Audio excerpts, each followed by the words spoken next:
Hello everyone, welcome to our YouTube channel Sarova academy. जैसा कि आप हमारी प्रीवियस वीडियोस में देख रहे थे, हम सितंबर एग्जाम से रिलेटेड वीडियोस बना रहे थे फॉर क्लास 10th। अब सितंबर एग्जाम तो अब हमारे क्या है, खत्म हो चुके हैं। तो अब हम अपनी वीडियोस को कंटिन्यू करेंगे जैसा कि हमने अपना सिलेबस स्टार्ट करा हुआ था। आज हम मैथ का चैप्टर स्टार्ट करेंगे फ्रॉम क्लास 6th, जो चैप्टर है आपका इंटीजर। इसको हम हर एक्सरसाइज के अकॉर्डिंग चलेंगे और डे बाय डे अपना जो सिलेबस है उसको कंप्लीट करेंगे। तो आज हमने क्या करना है, ये सारे जो क्वेश्चन आपको गिवन है इनको आपने सॉल्व करना है, अच्छे से समझना है। ठीक है, तो स्टार्ट करते हैं हमारी वीडियो। सबसे पहले हमें क्या है, देखो बात हो रही है इंटीजर्स की, है ना।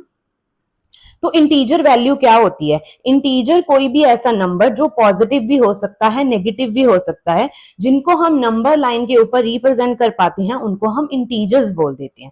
ठीक है जी, तो आज हमने देखना है कि इंटीजर्स हमारे क्या होंगे, उसके सम हमने कैसे सॉल्व करने हैं। ठीक है, तो अगर आप सम देखोगे आपको अच्छे से क्लियर हो जाएगा। देखो इसमें क्या लिखा है, फर्स्ट सम में right opposite of the following. आपने क्या है, जो भी आपको ये 5 सम है, इनमें जो भी स्टेटमेंट गिवन है ना, उसका ऑपोजिट आपने बताना है। तो देखो सबसे पहले हमें क्या लिखा है, इंक्रीज इन वेट। अब वेट क्या है, इंक्रीज हो रहा है, तो इसका ऑपोजिट क्या होएगा? ऊपर जाने की बजाय डाउनवर्ड जाओगे तो क्या होएगा, इसका ऑपोजिट क्या है, डिक्रीज इन वेट। क्लियर है जी। अब इसके बाद सेकंड देखो, 30 किलोमीटर नॉर्थ। अब देखो हम पढ़ते हैं ना, क्या होता है उसमें, नॉर्थ साउथ ईस्ट वेस्ट, ऐसा करके हम पढ़ते हैं ना। तो नॉर्थ का जो ऑपोजिट है वो क्या होता है, साउथ होता है। तो देखो 30 किलोमीटर नॉर्थ जा रहे हैं तो फिर क्या जाएंगे, 30 किलोमीटर साउथ। इजी है। Then third question, 80 metre east. अब ईस्ट का ऑपोजिट क्या था, वेस्ट, तो यहां पे क्या आएगा, 80 मीटर वेस्ट। इजी है ना। Then next question, loss of ₹700। आपने 700 रुपीज लॉस कर दिए, इसका ऑपोजिट क्या होगा, आपको 700 मिल गए, आपका क्या हो गया, प्रॉफिट हो गया। तो फिर इसमें क्या होगा, ऑपोजिट प्रॉफिट ऑफ ₹700।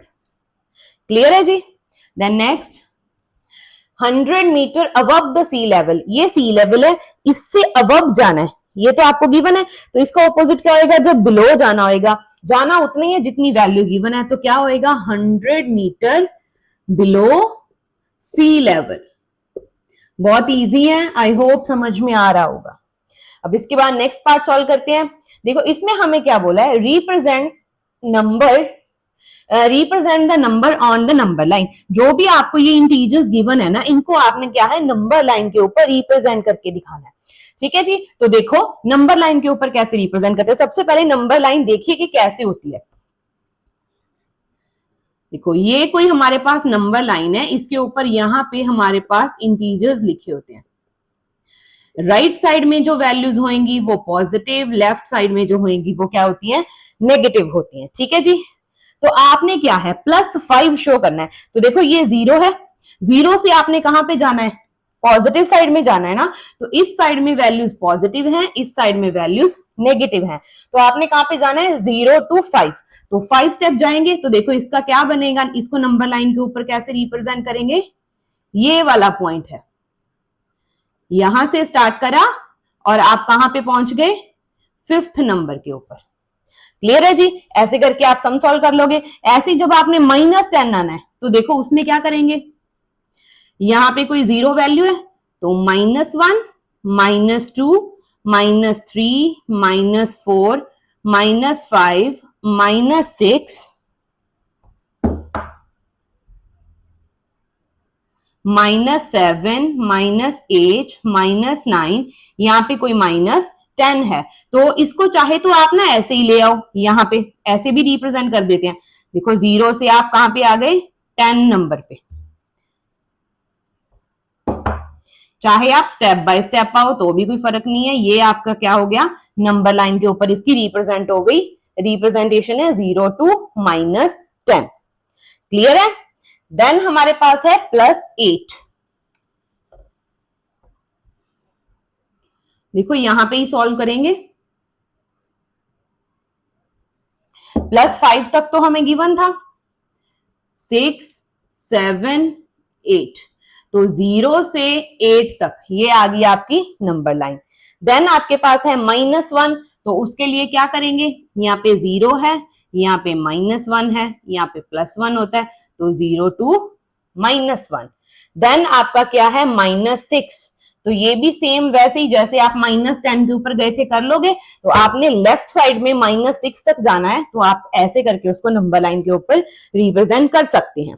क्लियर है जी। देन हम सॉल्व करते हैं हमारा नेक्स्ट पार्ट, जिसमें आपने ना, आपको एक नंबर लाइन गिवन है, आपने उससे रिलेटेड जो भी हमें स्टेटमेंट्स गिवन है ना उनको सॉल्व करना है। ठीक है, तो देखो इसको अच्छे से करना। इसमें क्या है, ये नंबर लाइन है कोई, यहाँ पे आपका क्या है, कोई 0 कह लो चाहे ओ नंबर है, ठीक है, ये रिप्रेजेंट कर रहा है। आपको क्या बोला है उन्होंने, इफ डी इज +8, जो डी नंबर है वो +8 है, तो आपने बताना है कि -8 कहां पे होएगा। तो देखो यहाँ पे क्या है 0, यहां से +8 जा रहे हैं, 1 2 3 4 5 6 7 8, ये +8 है, तो डी का ऑपोजिट कहां पे होएगा, या -8 कहां पे होएगा, यहां से लेफ्ट साइड में आपने 8 नंबर जो है वो मूव करना है। तो क्या होगा, देखो 1 2 3 4 5 6 7 8, तो -8 आपका यहां पे आएगा ना। तो कौन है -8, इसका आंसर लिखो। -8 जो है वो कौन सा नंबर है, एफ। क्लियर है जी। देन आपने करना है सेकंड क्वेश्चन, फर्स्ट हो गया। If G is a negative integer then corresponding positive integer. तो देखो जी जो है आपका वो नेगेटिव इंटीजर है, ठीक है, कोई भी इसकी जो वैल्यू है वो नेगेटिव है, तो इसके कॉरेस्पॉन्डिंग जो पॉजिटिव इंटीजर आएगा उसकी वैल्यू बतानी है। पहले तो जी की वैल्यू देखो कितनी है, 1 2 3 4 5 6 7, 1 2 3 4 5 6, 6 है इसकी वैल्यू, -6, तो आप इसके कॉरेस्पॉन्डिंग पॉजिटिव 6 वैल्यू देखो, तो क्या होगी, 1 2 3 4 5 6, तो ये रही आपकी 6 वैल्यू। ठीक है जी। तो जो आपका जी था वो नेगेटिव इंटीजर था, आपको उसकी वैल्यू नहीं पता थी, पर इसका जो कॉरेस्पॉन्डिंग पॉजिटिव इंटीजर आएगा वो कितना आएगा आपके पास, +6, ये इसका आंसर है। ठीक है, देन आ गया हमारे पास next question, write the values for b and e. तो बी आपका कहां पे है, ये रहा, ई आपका कहां पे है, ये रहा। देखो एफ की वैल्यू तो -8 है, यहाँ पे -9 -10, तो ई की वैल्यू तो आ गई -10, और जो बी है उसकी वैल्यू क्या होगी, 1 2 3 4, तो इसकी वैल्यू क्या है, +4, तो इसके आंसर्स लिखो। बी की वैल्यू तो आ गई आपकी +4, और ई की वैल्यू कितनी है, -10। इजी है। देन आ गया question number 4, which integer marked as least value. ये जो आपके सारे इंटीजर्स हैं यहाँ पे, है ना, इनमें से सबसे लीस्ट वैल्यू कौन सी होगी। जब आपने लीस्ट या हाईएस्ट बताना है, तो जो टर्म आपकी, ये आपका क्या हो गया, सेंटर या 0 वाला नंबर, उससे लेफ्ट में जो सबसे लास्ट में सबसे लेफ्ट वाली जो वैल्यू होगी वो लीस्ट वैल्यू होती है। राइट में जो सबसे राइट में वैल्यू गिवन है वो क्या होगी, ग्रेटेस्ट वैल्यू होगी। तो यहाँ पे सबसे जो लीस्ट वैल्यू है वो कौन सी है, -10, तो इंटीजर आपका लीस्ट वैल्यू वाला कौन सा है, इसका आंसर क्या होगा, -10। क्लियर है जी।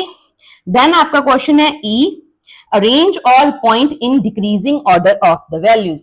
आपने जो ये पॉइंट्स आपको गिवन है ना, ई एफ जी एच, इन सबको डिक्रीजिंग ऑर्डर में लगाना है, तो लगाएं डिक्रीजिंग ऑर्डर में। देखो राइट वाले पॉजिटिव होंगे, जैसे जैसे आप लेफ्ट में आते जाएंगे ये क्या हो रहे हैं, छोटे हो रहे हैं, तो ये इनका डिक्रीजिंग ऑर्डर है। तो सबसे पहले कौन आएगा, डी, डी से छोटा कौन है, सी, सी से छोटा बी, देन ए, देन ओ, इसको रिप्रेजेंट करना है करो, वैसे तो कर ही रखा उन्होंने, then H, then G, then F, and सबसे लीस्ट में क्या आएगा, ई। क्लियर है जी। तो ऐसे करके आप इनको डिक्रीजिंग ऑर्डर में लगा सकते हो। आई होप आपको जो ये सारे सम थे जो मैंने आपको एक्सप्लेन करे हैं अच्छे से समझ आए होंगे। तो इस वीडियो में बस इतना ही, कल मिलते हैं नेक्स्ट वीडियो में कुछ नेक्स्ट क्वेश्चन के साथ। तब तक मेरी वीडियो को देखते रहें, मेरे चैनल को सब्सक्राइब करें और अपने फ्रेंड्स के साथ शेयर करें। Thank you.